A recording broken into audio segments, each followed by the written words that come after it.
कभी सोचा है कि 10 में से 8 छोटे बिजनेस अपनी पहली सालगिरह तक भी क्यों नहीं पहुंच पाते?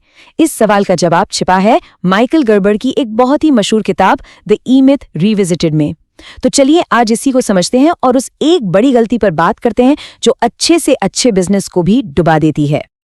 जरा सोचिए, ये शब्द किसके हैं? यह है सारा के, एक ऐसी औरत जिसने अपनी सबसे पसंदीदा चीज यानी पाई बेक करने को ही अपना बिजनेस बना लिया था।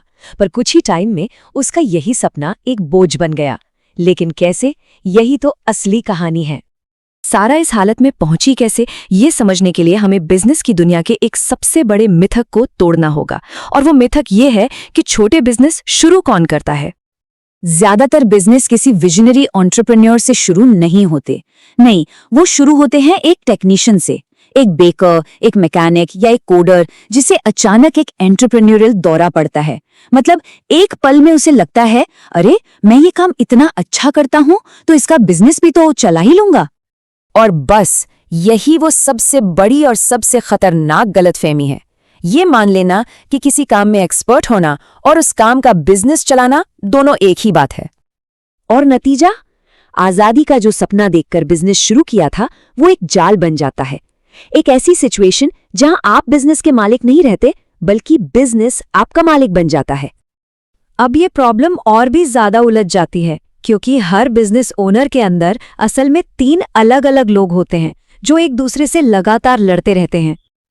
देखिए, हम सबके अंदर ये तीनों किरदार मौजूद हैं। एक एंटरप्रेन्योर जो भविष्य के बड़े बड़े सपने देखता है, एक मैनेजर जिसे हर चीज सिस्टम से और प्लान के मुताबिक चाहिए, और एक टेक्नीशियन जिसे बस आज का काम खत्म करने से मतलब है। प्रॉब्लम तब शुरू होती है जब इनमें बैलेंस नहीं होता। लेकिन असल में होता क्या है?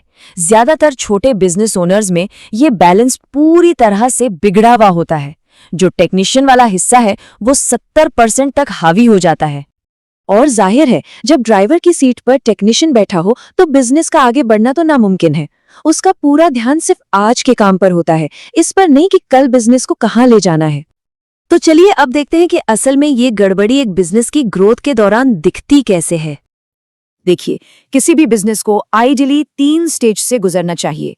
इन्फेंसी यानी बचपन, एडोलेसेंस यानी जवानी, और फिर मैच्योरिटी यानी परिपक्वता।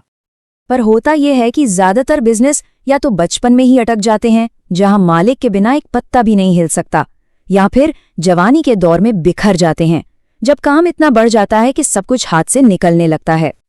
लेकिन इस जाल से बाहर निकलने का एक बहुत ही पावरफुल तरीका है। बस अपना नजरिया बदलने की जरूरत है। और वो नया नजरिया आता है एक एंटरप्रेन्योर की तरह सोचने से। इसका मतलब है पहले ये तय करना कि आपका बना बनाया बिजनेस आखिर में कैसा दिखेगा, और फिर उस मंजिल से पीछे की तरफ काम करना शुरू करना। ये सोच एक टेक्नीशियन की सोच से बिल्कुल उल्टी है। टेक्नीशियन सोचता है आज क्या काम करना है, जबकि एंटरप्रेन्योर सोचता है मेरा बिजनेस काम कैसे करेगा। टेक्नीशियन के लिए प्रोडक्ट उसका काम है, पर एंटरप्रेन्योर के लिए बिजनेस ही असली प्रोडक्ट है। इस सोच का सबसे बेस्ट, सबसे क्लासिक एग्जाम्पल है फ्रेंचाइज प्रोटोटाइप, जहां बिजनेस को ही एक प्रोडक्ट की तरह डिजाइन किया जाता है।